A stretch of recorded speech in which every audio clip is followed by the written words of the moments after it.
Okay, greetings everyone.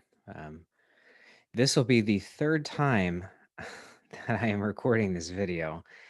I've been having some very strange problems with Zoom, but this time I'm going to be recording in two different methods, using two different methods, so this should hopefully post correctly.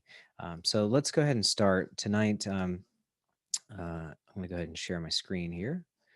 And hopefully this time you should be seeing my screen. Um, tonight we're going to be talking about, um, this is module 7, week 7, and we're going to be talking about selections and paths. So what's important here is at this point you should be very familiar with selections. We have what I would consider the quick and dirty selection tools, which would be the lasso, marquee, and quick selection tool. But you should also be practicing with the pen tool. With selection tools, you should know by now how to move a selection, how to deselect a selection. Let's talk about how to rotate and create some more complex selections. So here, for example, if I come over here into Photoshop and I can maximize my screen here, and I'll click on the marquee tool. If I select an area and I want to add to that selection, I know that I can hold down Shift and drag, and it will add to that selection. It will combine the two to make a more complex selection, right? And I can just keep doing this. This is great for like architecture or something that's with straight lines, that's geometric. This is a good tool to use. Now, if I want to take away part of the selection, I can also do that. And if I hold down Option, you can notice here, you get the minus sign, so it's going to take away parts of the selection. Now, if I want to transform the selection, I can do that also. And I would come over here to select Transform Selection. And then from here, I can rotate, or I can shrink it down. So it's very similar to the free transform tool. Okay. And then to deselect a selection, Command D will deselect. Okay. So in addition to knowing how to use the selection tools, it's important to know when to use them. And some images are better for some selection tools than others. This, for example, when we look at isolating part of an image, we want to first look at the whole image and think to ourselves, how can we best isolate this image? So for something like this, possibly color range, which we haven't talked about yet. We'll talk about that later in this lesson, but possibly something like that. Color range might work because this is against a solid color background. One of the challenges I see in selecting this butterfly here is this fine detail here, these fine little hairs, okay? Which means that something like the lasso tool or even the pen tool uh, uh, would create a bit of a harder selection. Now you can feather those selections, but that might not be the best option for something like this. What might be a better option would be to use a combination of things. So perhaps you would use like the lasso tool to make a sort of general selection here, and then something like select and mask to make a finer adjustment. Pretty much whenever you see something like this, including some kind of fine detail with hair, for example, you're going to be using select and mask. Same thing. This would be a good candidate for the color range selection tool, but because it is against a solid color, But the problem with that image also is that you have yellow here in the subject. Now these are two different shades or hues of yellow. So, you might try using color range and then maybe select and mask to refine it. Something like this, there's a lot of contrast here. So, this would be a good candidate for obviously select and mask, but also the pen tool. You could even use potentially the magnetic lasso for something like this.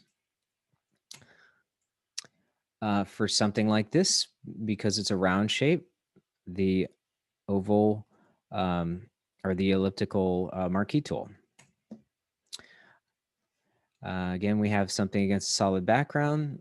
Color range would be a great candidate. Color range I use quite a bit for anything that's green screen. And let's go ahead and illustrate this here. We're going to um, copy this file over here. Let's see.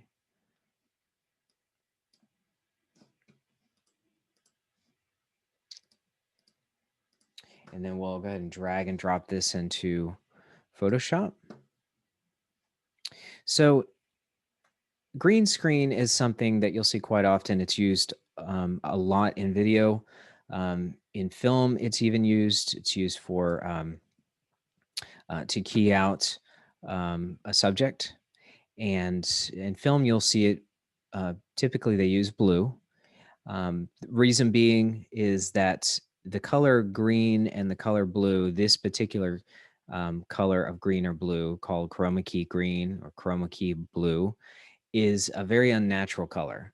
So when you're keying something out, you want as much contrast as possible. And in this example, you have this chroma key green, which is just not a color that's found in nature.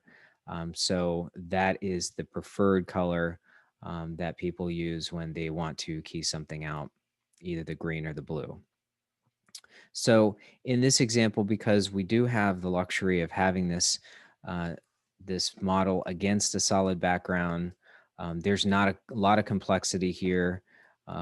This is a great candidate for color range. So we'll come over here and we'll select color range.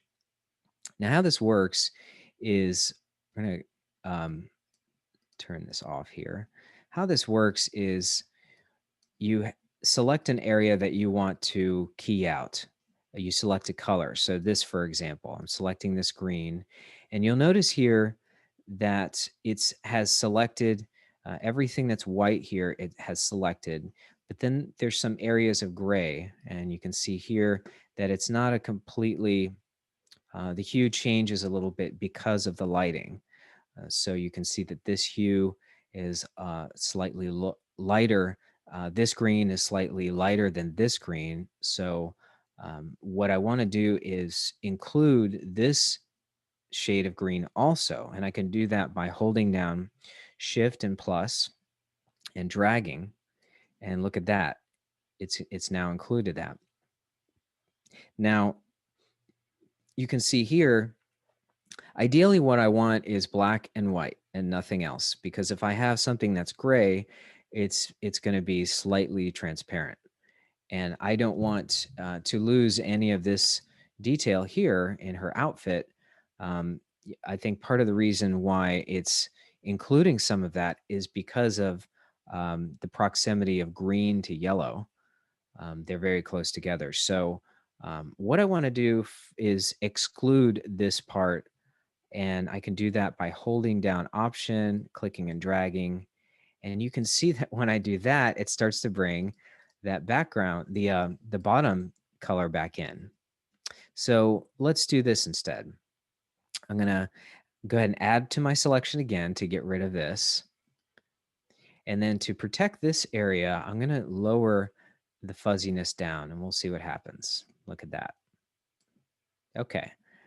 And it's a little bit hard to review in this little preview area. So what I like to do is turn this to grayscale so I can see exactly what's happening here. This is a pretty clean mask.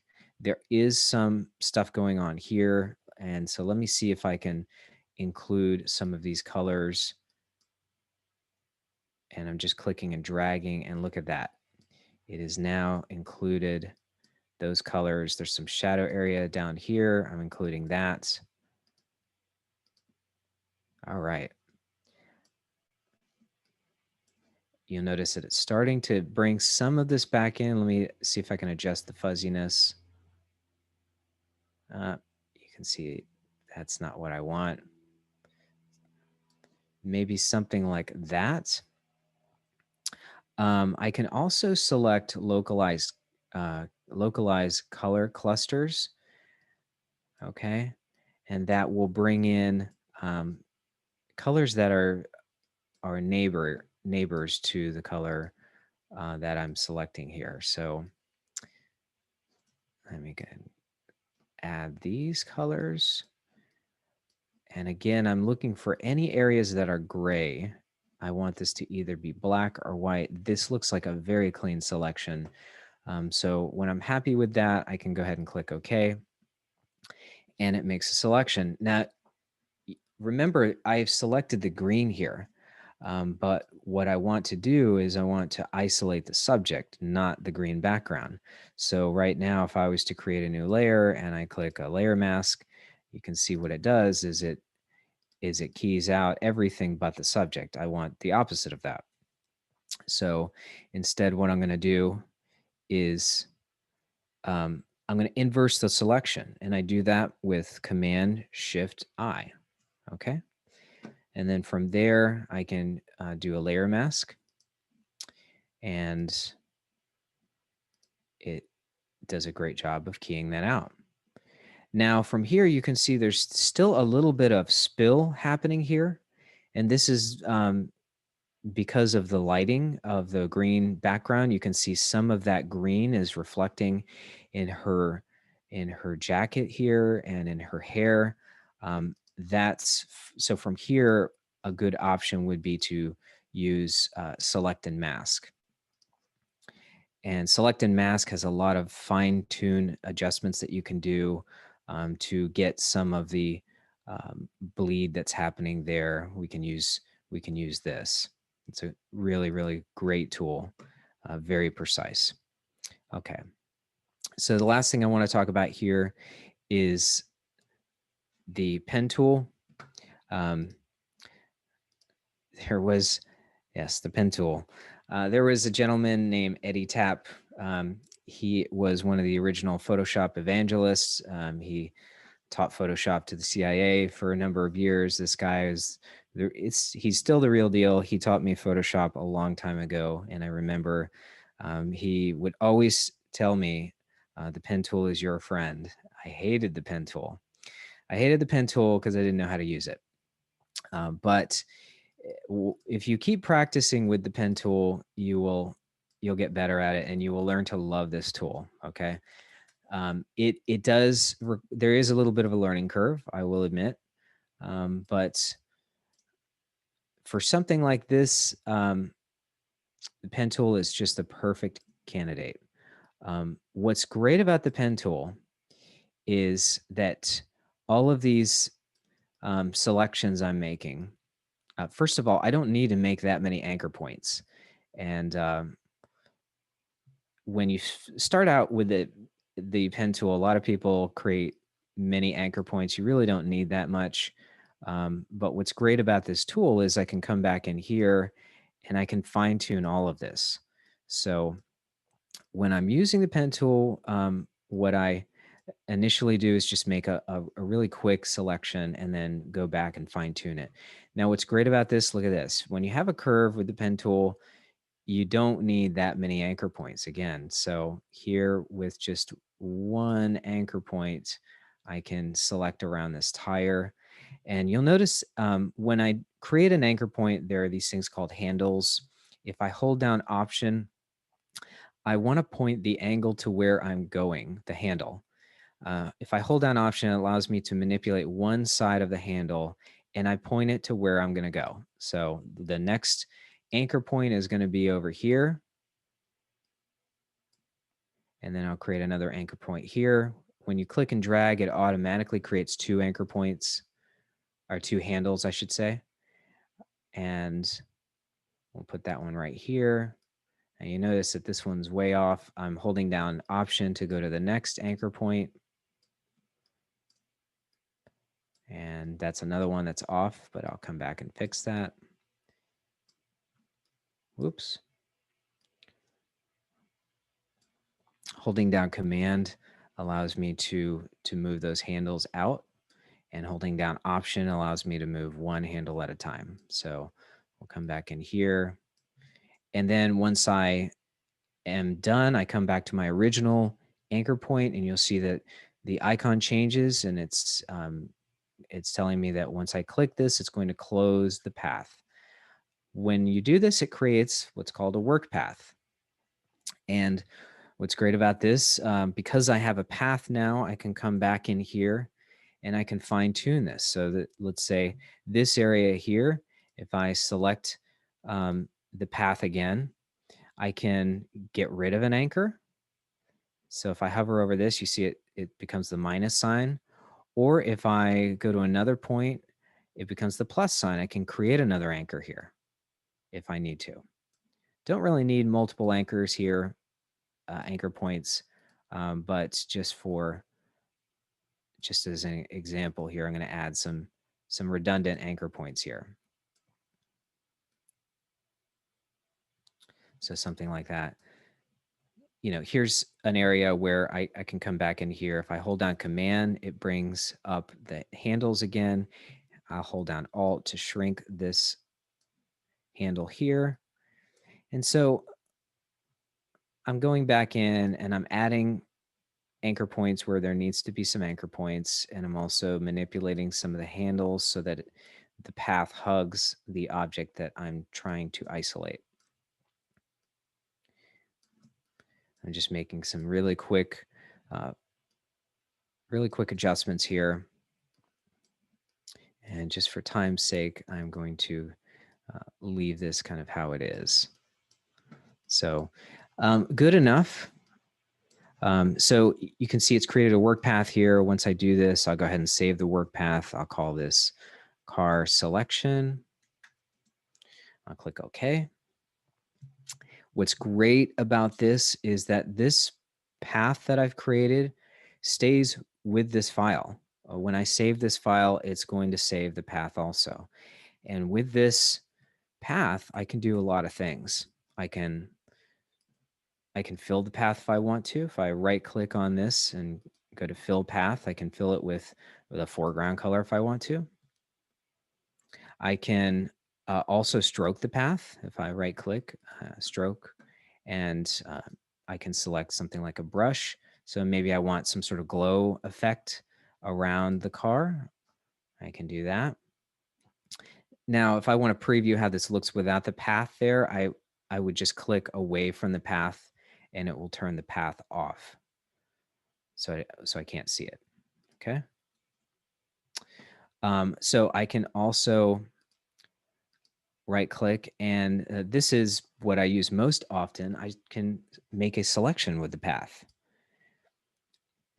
Now, there are two ways to make a selection. If you right click here, you can do it this way, or if you hold down Command click, it will turn that into a selection. Now, when you do that, you don't have some of your other options available. So I'll go ahead and deselect, Command D to deselect. I'll come back in here, right click, and then make the selection again. And this time it brings up a window with some options. I can feather my selection. So let's say I want to bring it back a little bit. I often do this even with, if it's something like this with a very hard edge, I might do maybe a pixel just to create just a little bit of feathering. But for this example, I'm just going to leave it at 0. And it's going to ask me what I want to do here, create a new selection. I'll click OK. And then I can come back in here.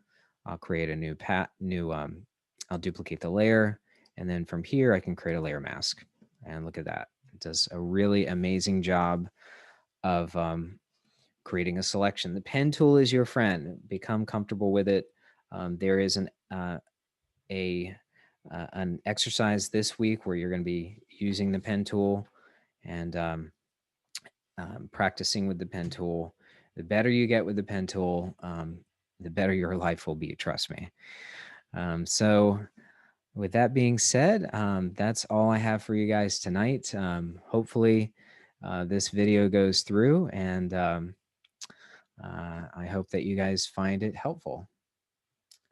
All right. And of course, if you have any questions, let me know. Talk to you guys soon.